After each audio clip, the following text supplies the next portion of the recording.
Good morning, everybody. It's Brad Berzer. Welcome to Christian Humanism. I am recording this on April 22nd on a Wednesday, but this is for the Thursday, April 23rd class. And if you guys were here on campus, you'd be having your convocation right after this. And that convocation is going to be online, so I hope that you'll be able to participate in that. And that means that I'm not going to go quite as long as I normally do. So this will be a bit of a shorter lecture, but I think we'll be able to cover everything that we need. So I hope you guys are all doing well, of course. I miss you. This is our penultimate class. Our last class will be next week. And getting kind of crazy that we're at the end. So what I'd like to do today is I'd like to talk about two of the most important thinkers that we really have only barely mentioned and touched upon. One is Robert Nisbet and the other is Eric Voegelin. And I want to go through some of their ideas today and talk about why they're important, not just in and of themselves, but for our class and for Christian humanism. And then on Tuesday of next week, which I will record, I'm sure, on Monday, on that last lecture, I'm going to try once again to define what Christian humanism is.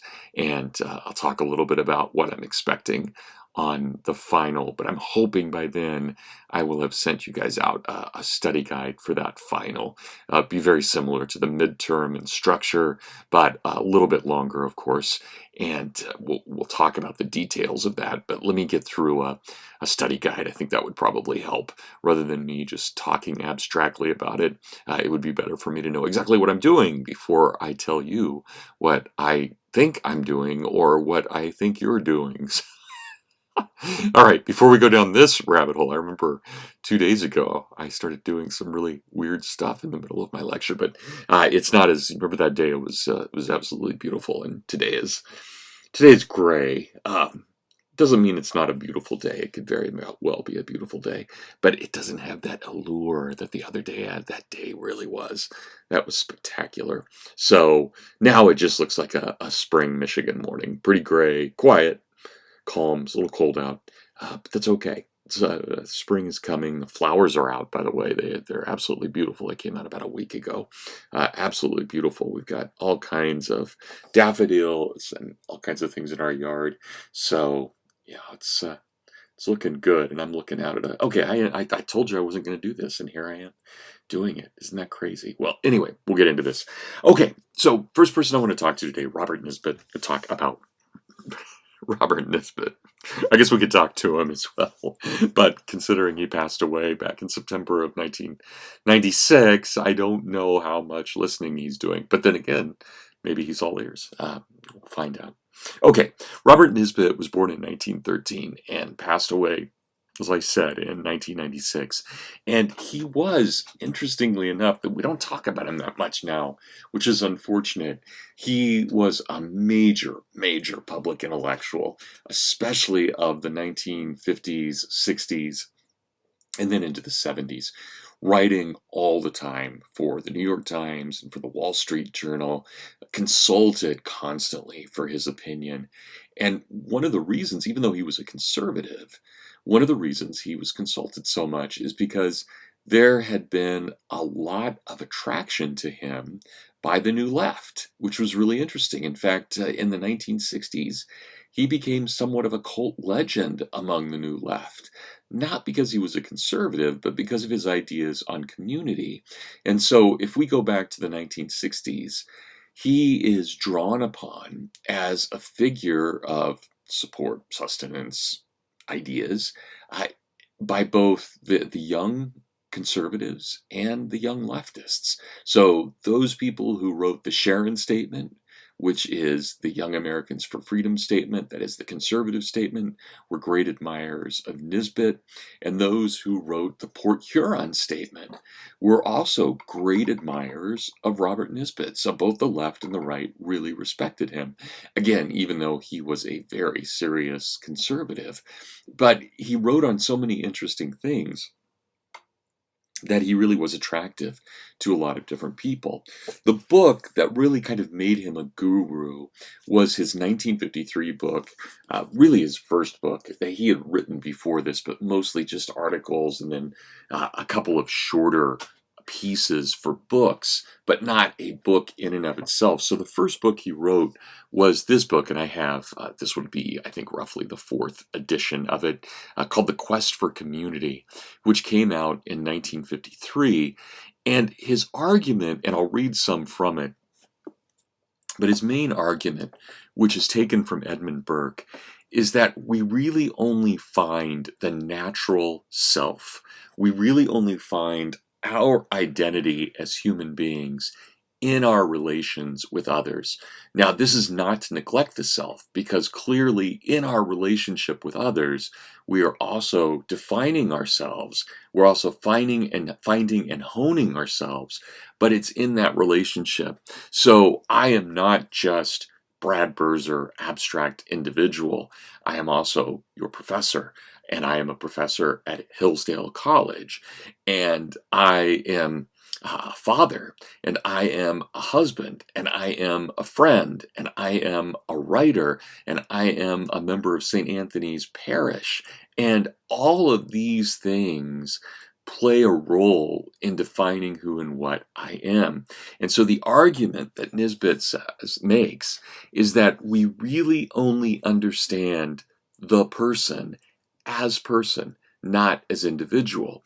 And this quest for community, this desire that we belong to a friendship or to a family or to a college or to a fraternity or sorority or to some kind of group on campus or even to the Young Republicans or whatever it may be, that when we join these groups, we do so naturally because it is a human desire to belong to community. And so think about Aristotle. Man is by nature meant to live in a polis. This is what Nisbet is arguing in his 1953 book, but he's taking it a little bit further than Aristotle did, because he's also explaining in what ways that community shapes us. So it's not just enough that we belong to the community, but we have to see how that community shapes us. Now here's the warning, and Nisbet never ever offers a solution to something without also offering a warning. And the great warning that Nisbet has is that because we have lost so many of our smaller communities, we're becoming parts of larger and larger communities. And when we do that, when we belong to, say, the nation, rather than to Hillsdale, that is, and of course we have to belong to it all. I, Brad, am an American, but that would not be the way that I would define myself immediately unless I were overseas. Here in America, I define myself by the smaller communities to which I belong. It's probably taken for granted because of my accent and my dress and my behavior that I'm an American. Probably few people would think that I'm foreign, and that would be really weird if they did. So it would only be overseas that I would address myself first. Somewhat likely I would, as an American. So if that's the case, if we're losing, Nisbet says, our smaller communities and our smaller associations, and we're thinking of ourselves only in larger terms, well, we're really becoming a part of what Rousseau called the general will, or this social construct or social contract, in which we're losing our personhood in favor of our individuality. In that individuality, we're stripped of all of our relationships and we become equal one with another. But in doing so, we become what would be part of what Nisbet would have called in the 1950s the masses. That is, we become homogenized. We lose the ability to think as a person and we start thinking as a herd. So the quest for community is both very healthy and very dangerous at the same time, because we know in the 20th century that those people who crave power, the Hitlers, the Stalins, and others, even in democratic societies, they crave power. They also know about this power of community. And so they have taken advantage, Nisbet says, of our loss of local community and have substituted it with a kind of mass, more or less meaningless community, and yet it does have meaning because we're willing to kind of give ourselves or sell ourselves or in some way lose ourselves in the mass. And that is very dangerous for someone like Robert Nisbet. So I'm going to read here from chapter 3 of The Quest for Community, the problem of community. This is an age of economic interdependence and welfare states, but it is also an age of spiritual insecurity and preoccupation with moral certainty. Why is this? Why has the quest for community become the dominant social tendency of the 20th century? Remember again, 1953, when he's writing this. This is an age in which we're trying to rediscover ourselves as Americans. Some of you have read Witness by Whittaker Chambers, which was published a year before, and we have that desire to know what it means to be a member of freedom rather than of communism. Americans are trying to figure out who and what they are, not just what they're not. We're not Nazis and we're not commies, but we're something else. What are we? What is that? It's hard to define. Right? So we've got this age of spiritual insecurity. Why has the quest for community become the dominant social tendency of the 20th century? What are the forces that have conspired at the very peak of 3 centuries of economic and political advancement to make the problem of community more urgent in the minds of men than it has been since the last days of the Roman Empire? The answer is, of course, complex. Any effort to resolve the conflicting imperatives of an age into a simple set of institutional dislocations is both vapid and illusory. The conflicts of any age are compounded of immediate cultural frustrations and timeless spiritual cravings. Attempts to reduce the latter to facile sociological and psychological categories are both absurd and pathetic. Whatever else the brilliant literature of political disillusionment of our day has demonstrated, it has made clear that efforts to translate all spiritual problems into secular terms are fraught with stultification as well as with tyranny. So, can we really make a spiritual whole of an entire people as opposed to belonging to our parish or to our congregation? Rather than being a member of the Presbyterian Church, are we Americans? And of course, it's not an either or, we're both. But how are we primarily defining ourselves? And if we define ourselves primarily as Americans, here cue Richard Gamble, are we really creating a kind of false or civic religion? Nisbet says, yes, we are. That we try and take our local spiritual values of the congregation and the parish, and we try and place them with expectations upon the nation. And in doing so, we not only harm the nation by making it a false religion, but we very much harm our religion by really making it just a form of patriotism and nothing more. The problem before us is one in moral sense. It is moral in that it is closely connected with the values and ends that have traditionally guided and united men, but that have done, in so many instances, have become remote and inaccessible. We do not have to read deeply in the philosophy and literature of today to sense the degree to which our age has come to seem a period of moral and spiritual crisis. Of certainties abounded, of creeds outworn, and of values devalued. This disenchantment of the world, foreseen by certain 19th century conservatives as the end result of social and spiritual tendencies then becoming dominant, is very much with us. The humane skepticism of the early 20th century has already been succeeded in many quarters by an idea that strikes at the very roots of thought itself. Present disenchantment would be no misfortune were it set in an atmosphere of confident attack upon the old and a search for the new. But it is not confident, only melancholy and guilty.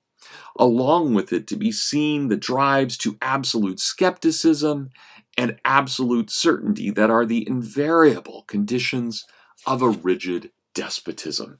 So not only are we becoming conformist in our ideas and therefore entering into the mass, but once we have really lost our personality and our identity at the local level, the only real alternative in this kind of faux religion at the national level is a kind of spiritual desolation, which will then be the key and the creation of a rigid despotism. That is, we will so hate our uncertainty, we will so hate that melancholy and guilt that we will throw it away and we will abandon it, but only in return for someone telling us exactly how to behave. Now, maybe that's the group on Twitter, maybe that's the peer pressure that we receive, or maybe that's the figure who rides in on a white horse and takes over after our chaos. But the problem, Nisbet continues, is also intellectual. It cannot be separated from tendencies in Western thought that are as old as civilization itself, tendencies luminously revealed in the writings of Plato, Seneca, Augustine, and all their intellectual children. These are profound tendencies. We cannot avoid any of us seeing the world in ways determined by the very words we have inherited from other ages. Not a little of the terminology of alienation and community in our day comes directly from the writings of philosophical and religious conservatives of the past centuries. The problem constituted by the present quest for community is composed by elements as old as mankind, elements of faith and agonizing search which are vivid in all the great prophetic literatures. In large degree, the quest for community is timeless and universal.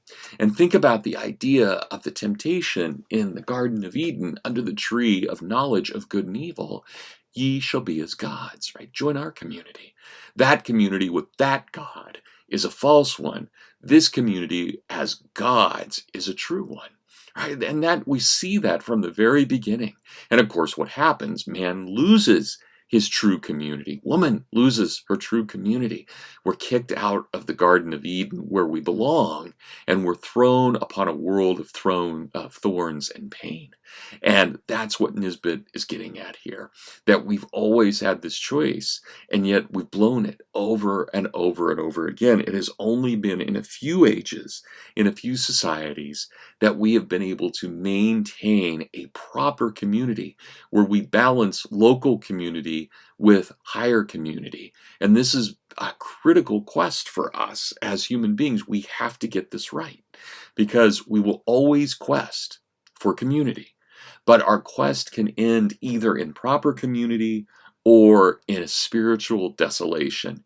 And when we lose the spiritual, or when we gain the spiritual desolation, we will almost immediately give that up for that despotism. And then, of course, we lose the very notion of being a person. And the irony is we lose our individualism as well. Nevertheless, Nisbet continues, the shape and intensity of the quest for community varies from age to age. For generations, even centuries, it may lie mute, covered over and given gratification by the securities found in such institutions as family, village, class, or some other type of association. In other ages, ages of sudden change and dislocation, the quest for community becomes conscious. But in our own age, this is the case. To dismiss the present quest for community with vague references to the revival of tribalism, to man's still incomplete emancipation from conditions supposedly primitive, is to employ substitutes for genuine analysis, substitutes drawn from the 19th century philosophy of unilinear and false progress. Moral imperatives, our own included, always hold a significant relation to present institutional conditions. They cannot be relegated to the past.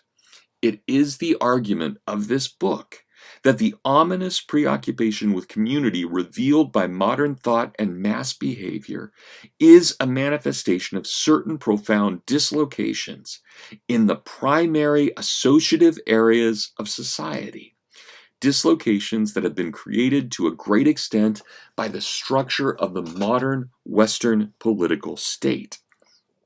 As it is treated here, the problem is social in that it pertains to the statuses and social memberships which men hold or seek to hold. But the problem is also political. Political in that it is a reflection of the present location and distribution of power in society. And one of the great arguments that Nisbet makes, and he makes this along with Christopher Dawson a little bit earlier than what we have here, but Christopher Dawson and Nisbet both argue that what we see as the modern political state is something that would not have been recognizable in the ancient world. And maybe, just maybe, they don't want to be heretical or even heterodox about this. But the question is, even when Jesus said, render unto Caesar what is Caesar's and render unto God what is God's, or when Paul in Romans 13 tells us that we must be beholden to the states that have been put above us because these have been instituted by God, Nisbet and Dawson both question this. Not that Jesus said that or that Paul wrote that, but the question is the modern state in any way recognizable, or would it be recognizable to what both Jesus and Paul were saying? Because the modern state is really more of a secular church than it is a political entity. It may take the name of politics, and it may act in the name of politics. It may use political arguments to serve itself, but it really is a false church more than anything else. And if that is the case, then we do have to ask the question, at what level must we obey this thing? And I don't believe they're just being Jesuitical about this. I think that they're asking a very profound question, and that is, if the state in the modern sense has all of this power, think about all of the power it has in terms of weaponry at the push of a button, or if it has access to the media, if it has access to propaganda, if it can teach us or tell us certain things or restrain us in certain ways that ancient politics or medieval politics never even considered, is this really the same thing as a political state? And that's what Nisbet and Dawson are both asking. They don't have definitive answers, but they have suspicions. And I have to admit that Brad, for what it's worth, I share their suspicions about this. I think that the modern state has become something deeply new and unrecognizable, maybe even something new under the sun, but new in the way that it's really something very old. It is, I want to be careful here, it is closely related to ye shall be as gods. It's a community and a different church. It's a false one in many ways, especially in the way that it behaves. So Nisbet continues, the two aspects, the social and the political, are inseparable. For the allegiances and memberships of men, even the least significant, cannot be isolated from the larger systems of authority that prevail in a society or in any of its large social structures. Whether the dominant system of power is primarily religious, economic, or political, in the usual sense of less important sociologically, then the way in which the power reveals itself in practical operation, it determines the smaller context of culture and of association. Here, we have references to the degree of centralization, the remoteness, the impersonality of power, and in the concrete ways in which it becomes involved in human life. We must begin with the role of the social group in present-day Western society, for it is in that basic association of man that the real consequences of political power reveal themselves.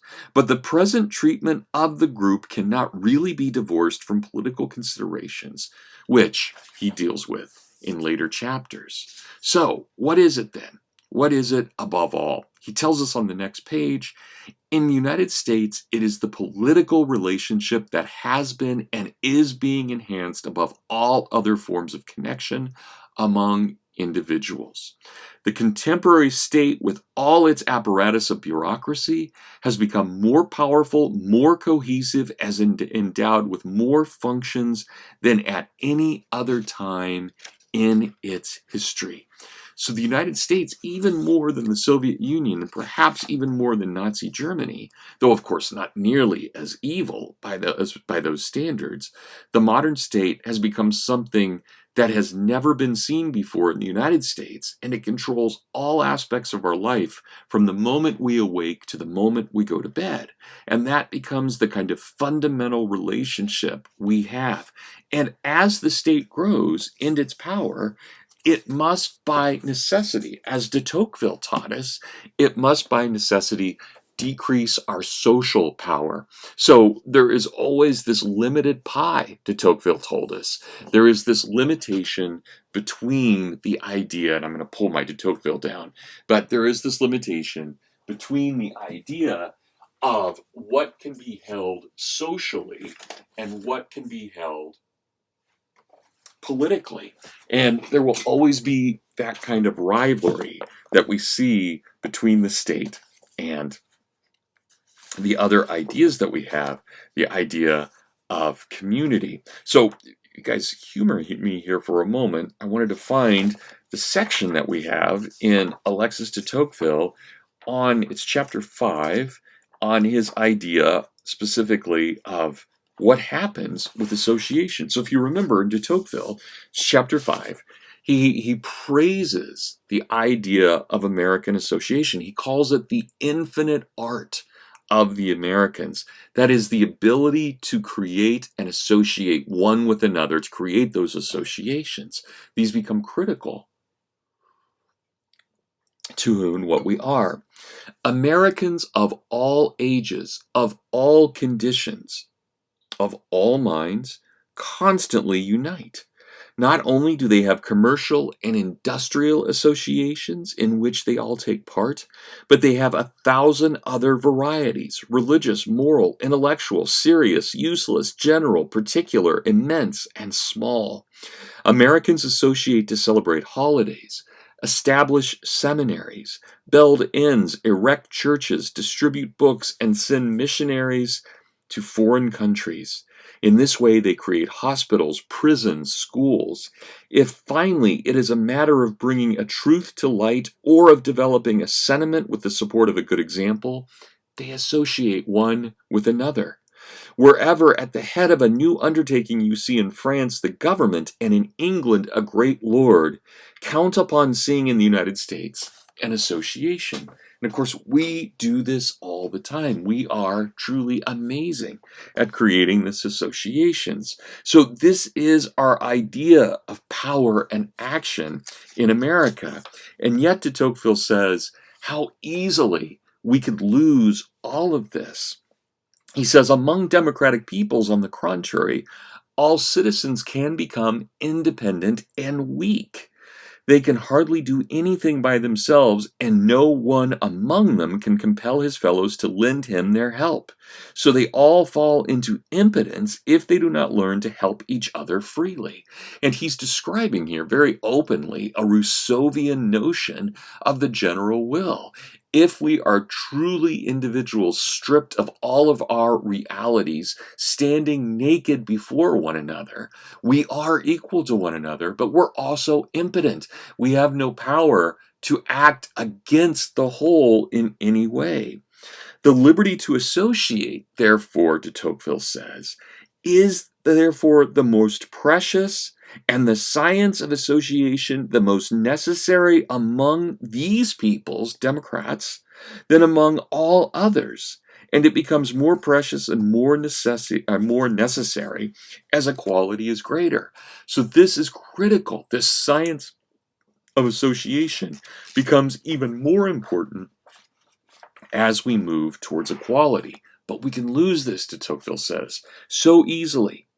The more government puts itself in the place of associations, the more individuals will lose the idea of associating and will need the government to come to their aid. So we see the homeless person, and the first time we don't take care of the homeless person, but we call our congressional representative and ask them to take care of it through some agency, that time we act. But the next time we see the homeless person, we simply assume, well, shouldn't the government be taking care of that person? They have all possibility of aid. We lose the ability to do for ourselves what we have always done. We transfer that, even if it's done in a very small way. We transfer that idea of what can be done away from us to a larger entity, specifically to government. So the more government puts itself in the place of associations, the more individuals lose the idea of associating and will need the government to come to their aid. These are causes and effects that engender each other without stopping. Will the public administration end up directing all associations for which an isolated citizen cannot suffice? This becomes the question. And yet de Tocqueville reminds us, it is in our associations, it is in our families, it is in our friendships, it is around the dining hall over at Saga, it is in our parishes and our congregations that we find our great strength as persons and find our own purpose in society. He tells us in this same chapter that sentiments and ideas are renewed through association. The heart grows larger and the human mind develops only by the reciprocal men of action upon each other. I love that idea. The heart grows larger and the mind develops when we act in friendship with one another, when we associate one with another.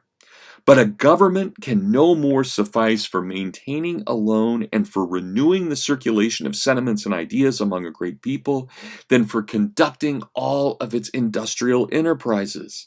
From the moment the government tries to emerge from the political sphere in order to throw itself onto this new path of association, it will exercise an unbearable tyranny. Even with the best of intentions, it will exercise an unbearable tyranny, even without desiring to do so. For government only knows how to dictate precise rules. It imposes the sentiments and the ideas that it favors, and it is always difficult to distinguish its counsels from its orders. As soon as some inhabitants of the United States have conceived of a sentiment or an idea, what they want to bring about in the world, they seek each other out, and when they have found each other, they unite. From that moment, they are no longer isolated men, but a power that is seen from afar, and these actions serve as an example, a power that speaks, to which you listen. So that becomes the great idea, and that's our choice. And it is a zero-sum game. The more we lose the ability to associate, the more government will take. And the more government takes, the more we lose our even thought of association. And de Tocqueville then, and I'm jumping to the end of Volume 2 of Democracy in America, which Nisbet thought should have been just called Equality and written as a separate book, and not as Volume 2 to Democracy in America, but as a separate book entitled Equality. When we jump forward to the end of the book, he warns us, and Dr. Paul Ray has written entirely a book just on this chapter called Soft Despotism. De Tocqueville warns us about this idea of soft despotism. He says, it seems that if despotism came to be established among the democratic nations, like America, of today, it would have other characteristics.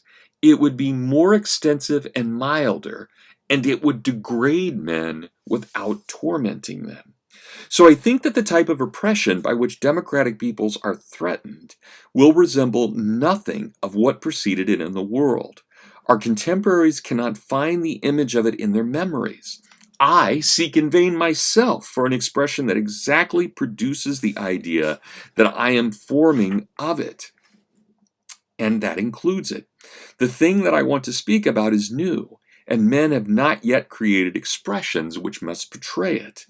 In the old words, we use despotism and tyranny, but these do not work. This thing is new, so I must try to define it since I cannot name it. I want to imagine under what new features of despotism would present itself to the world. I see an innumerable crowd of similar and equal men, what in the 1950s we would call the masses, or what Rousseau would call the general will. I see an innumerable crowd of similar and equal men who have spun around relentlessly in order to gain small and vulgar pleasures with which they fill their souls. Each one of them, withdrawn apart, is like a stranger to the destiny of all the others.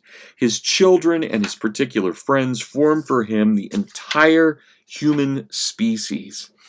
As for the remainder of his fellow citizens, he is next to them, but he does not see them. He touches them without feeling them. He exists only in himself and for himself alone, and if he still has a family, you can say that at least he no longer has a country. Above these men arises an immense power that alone takes charge of assuring their enjoyment and of looking after their fate. Now we're getting into 1984, Brave New World, that hideous strength. Pretty crazy. It would resemble paternal power if, like it, it had a goal to prepare men for manhood. But on the contrary, it seeks only to fix them irrevocably in childhood. It likes the citizens to enjoy themselves, provided that they think only about enjoying themselves. It works willingly for their happiness, but it wants to be unique, the unique agent for it, and the sole arbiter. It attends to their security, provides for their needs, facilitates their pleasures, conducts their principal affairs, directs their industry, settles their estates, divides their inheritances. How can it not remove entirely from them the trouble to think and the difficulty of living? I mean, is this not absolutely the modern welfare state? This is how it makes the use of free will less useful and rarer every day. How it encloses the action of the will within a smaller space and little by little steals from each citizen even the use of himself. Equality has prepared men for all of these things. It has disposed men to bear them and often even to regard them as a benefit. After having taken each individual one by one into its powerful hands and having molded him as it pleases, the sovereign power extends its arms over the entire society. It's never done this before. This is something new under the sun. It covers the surface of society with a network of small, complicated, minute, and uniform rules, which the most original minds and the most vigorous souls cannot break through to go beyond the crowd. It does not break wills. It softens them, it bends them, and it directs them.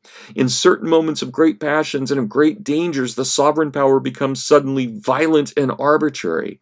But habitually, it is moderate, benevolent, regular, and humane. It rarely forces action, but it constantly opposes your acting. It does not destroy, it prevents birth. It does not tyrannize, it hinders, it represses, it enervates, it extinguishes, it stupefies, and finally it reduces each nation to being nothing more than a flock of timid and industrious animals of which the government is the shepherd. This is de Tocqueville in 1840, and of course 113 years later we get The Quest for Community by Robert Nisbet. Nisbet is very much a Burkean and a de Tocquevillian, and he is explaining that we have now entered into this age. Okay, so first half of class done. Second half won't be quite as long, so not quite half, more like first 2/3 of class done. Now the last third. So I want to talk about another figure, and that figure is the great Austrian Lutheran. Why am I drawing a blank there? Eric Voegelin. I have no his name is on the screen and his 2 books are right here. But there you go. I think it was the coffee going down and processing for a moment. In fact, I'm going to take another drink. So let me talk a little bit about Eric Voegelin. Vogelin is born in 1901 and he dies in 1985. He actually came to Hillsdale a number of times. I don't know if Nisbet ever did, but Vogelin did. Vogelin was, as a young man, extremely well, his whole life, he was a prodigy, but as a young man, he was recognized as a prodigy, and he was able to earn his doctorate by the time he was 20, and he had earned it from the University of Vienna. After that, after earning his doctorate, he traveled to England and studied with the great figures at Oxford. And then he came to America and studied at Columbia with the great figures there, and really traveled all over for several years, just meeting with the great philosophers around the world and getting to know their ideas, understanding their positions on a variety of things.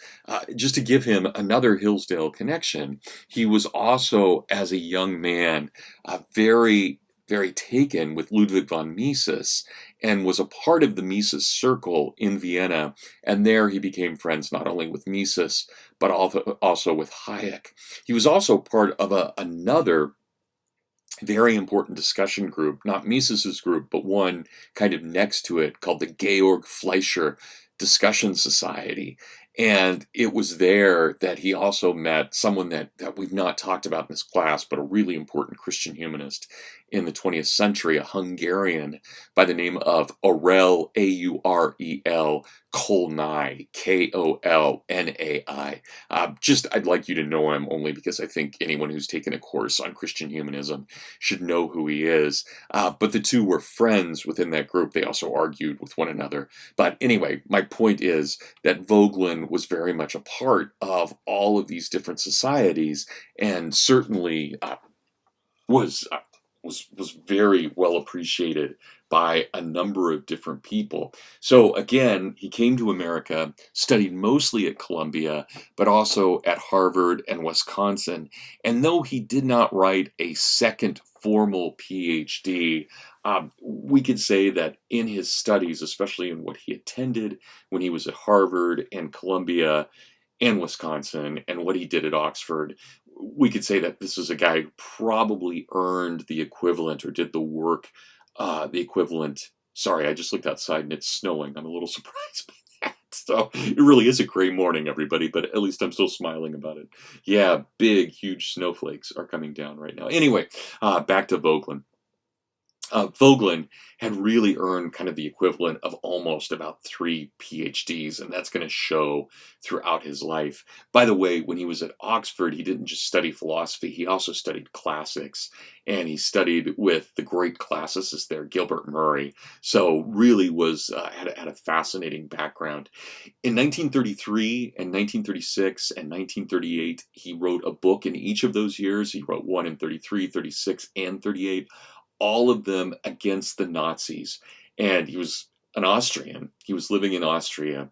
And so we find one of my favorite stories in this course is that at the moment, I mean, this is a terrible story, but it's a great story. At the moment that the Nazis took over Austria, Hitler himself signed the order to arrest Eric Voegelin. And because he was a professor at the university at that time. And when the SS officer came over to meet Vogelin, it turned out it was one of Vogelin's former students. And so the officer sat down with Vogelin and they had tea.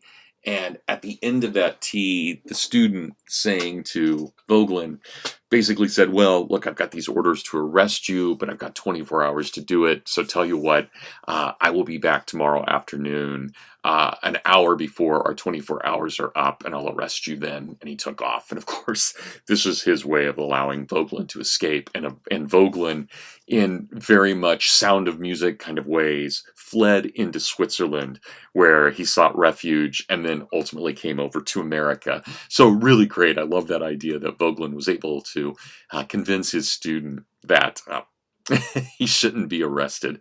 But Vogelin ended up then, after he came to America, he lived in America, in the United States, between 1938 and 1958. During that time, he taught a little bit at Harvard and at Bennington College, a little bit at the University of Alabama, but mostly at Louisiana State University. He then went back to Munich, to the University of Munich in 1958, where he taught for just a couple of years, but he was so critical of the Germans.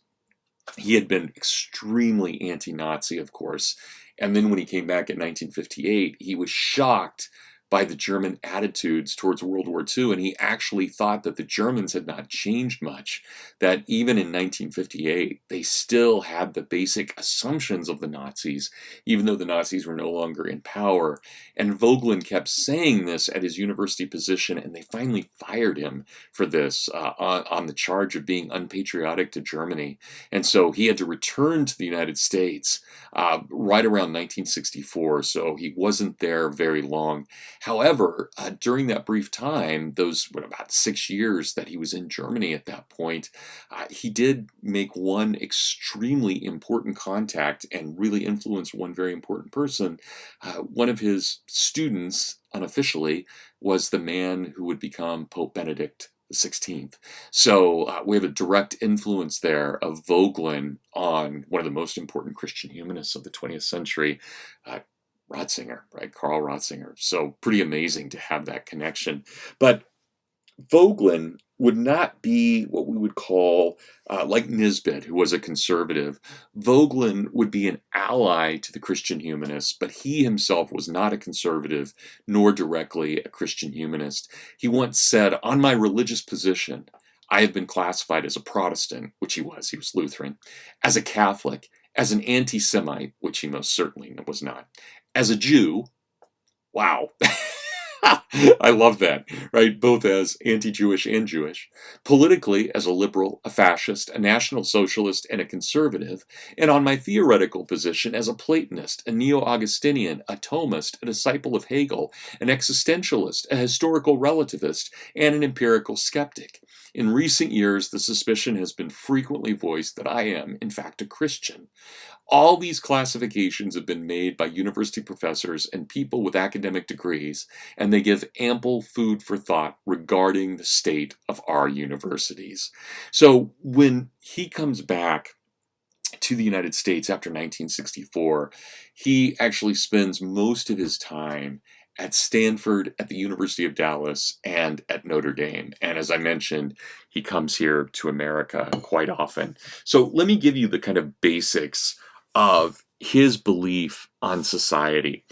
And his belief is this, and it's very, very complicated, but I'm going to put it in a way that helps me understand it, because even though I've been studying Vogelin for the past 25 years, I still find certain aspects of what Vogelin says very hard, and I have to reread his works every time I teach him because I find him very, very difficult, but I'll put it in the best way that I can, again, in a way that I think is understandable. Vogelin's argument is that myth and symbol, like what Tolkien and Lewis argued, what Eliot argued, and Vogelin really, really, really respected Eliot. I have no idea if he knew about Tolkien and Lewis, but he really respected Eliot. So Vogelin argues that society itself is always based on mythologies, and that language itself is an expression of mythologies. And we have these symbols everywhere in our society, symbols both as language as well as verbal, as well as nonverbal symbols, things like shaking one's hand, the way that we distance ourselves from one another. I don't mean that in the time of plague, but in the way we stand.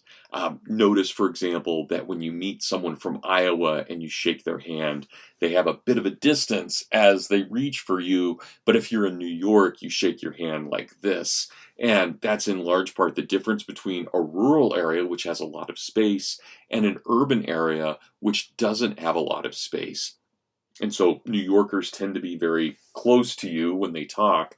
Iowans and Kansans are out here when they talk to you, which also means that we kind of have these interesting loud voices as well if we come from the middle part of the country.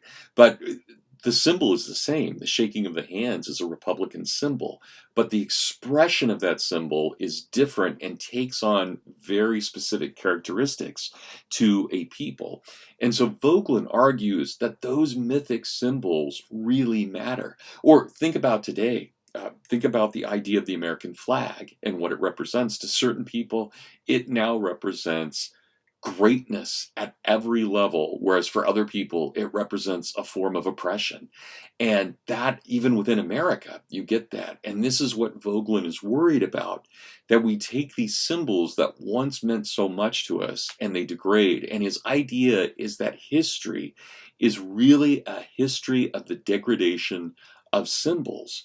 So in Western civilization, we've really had a number of times in which the symbols are revived.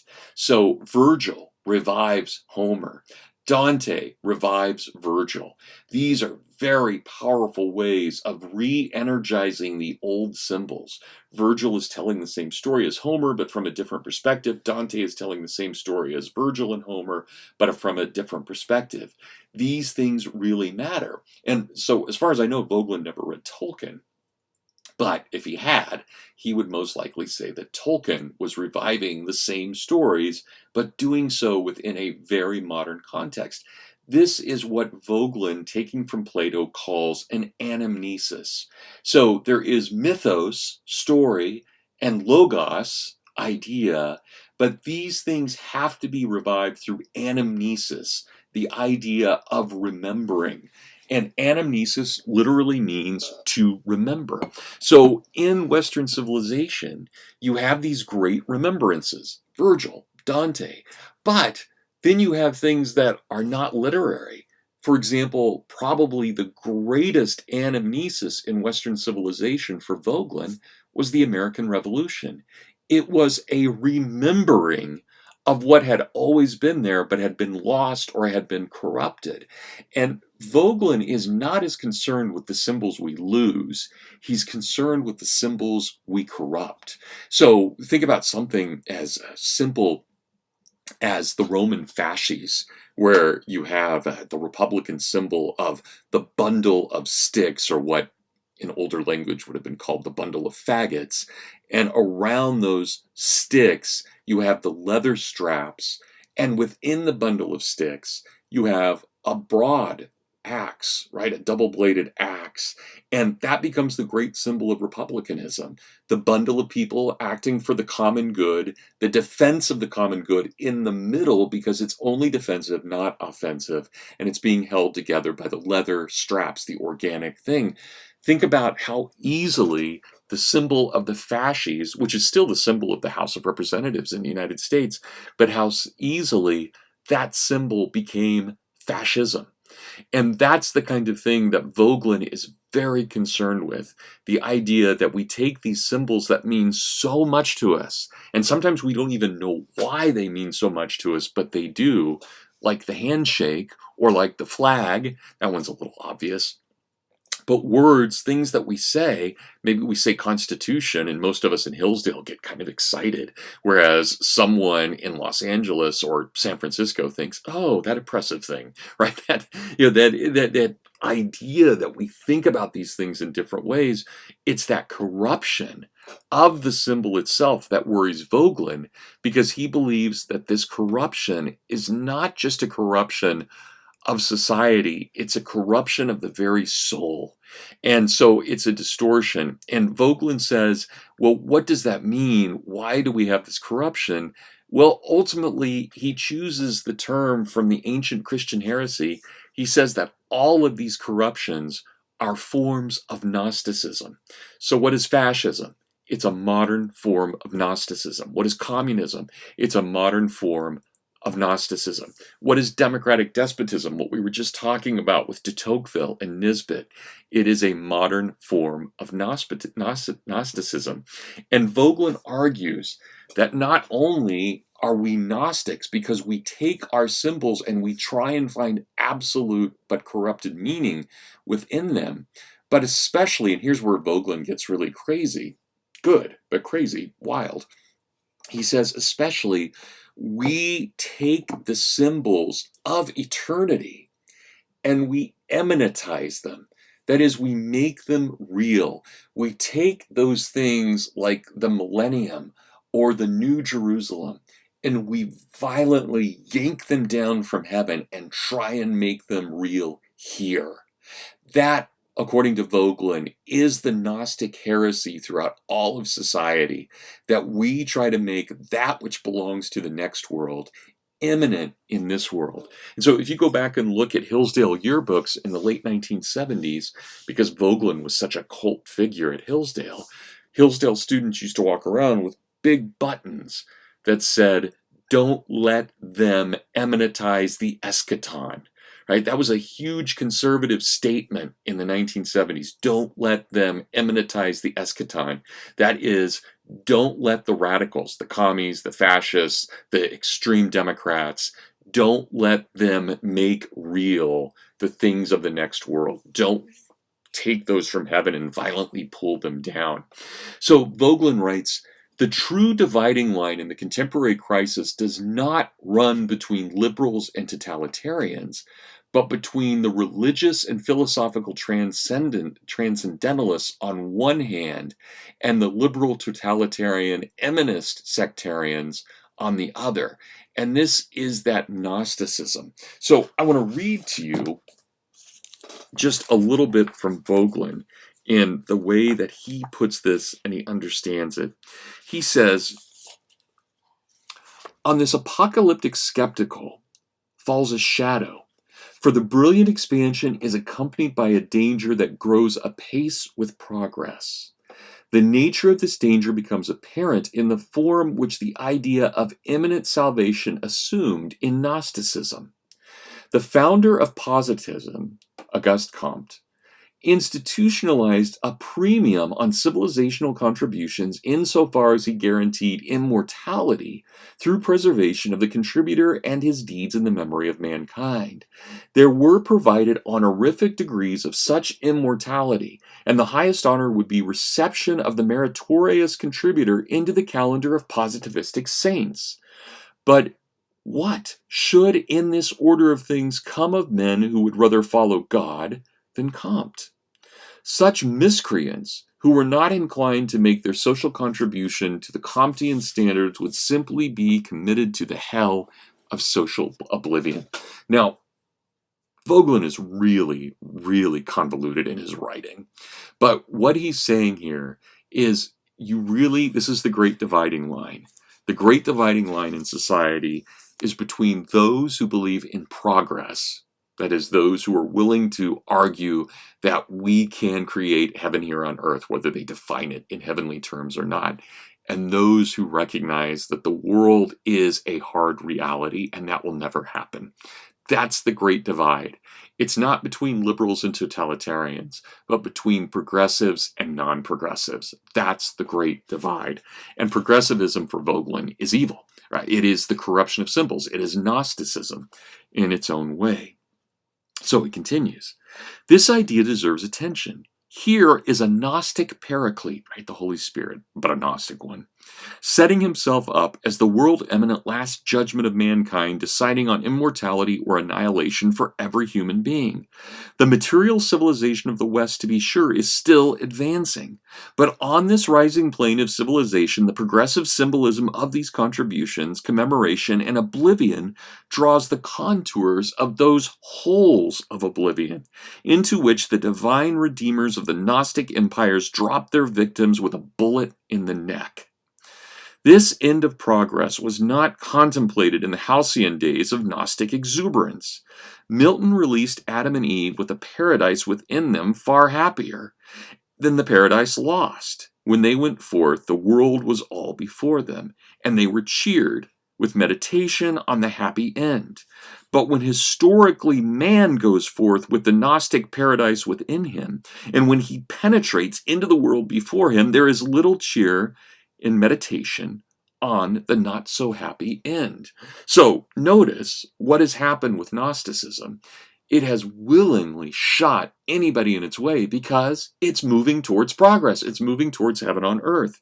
And it has found that the best way to do this is through bloodshed and killing all of its opposition. So You want to know why the fascists killed so many or why the communists killed so many? Vogelin gives you the answer. They're progressives. And as progressives, they are willing to destroy in the name of creating that perfection on earth. And yet, here's the conflict for us, even as normal human beings who may not be progressives. In the economy and in our advance of civilization, we do truly see progress everywhere. Dentistry is so much better today than it was 100 years ago. Open heart surgery, brain surgery, all of these things are so much better than they were 100 years ago. We are experiencing progress. But do we mistake the progress of the material world with the progress of the spirit? And Vogelin says, our spirit has not changed since Adam and Eve fell. We are still fallen men and women. And when we ignore that, we end up in these mass killings and we become Gnostics. So what does he say? The death of the spirit is the price of progress. Nietzsche revealed this mystery of the Western apocalypse when he announced that God was dead and that he had been murdered. This Gnostic murder is constantly committed by the men who sacrifice God to civilization.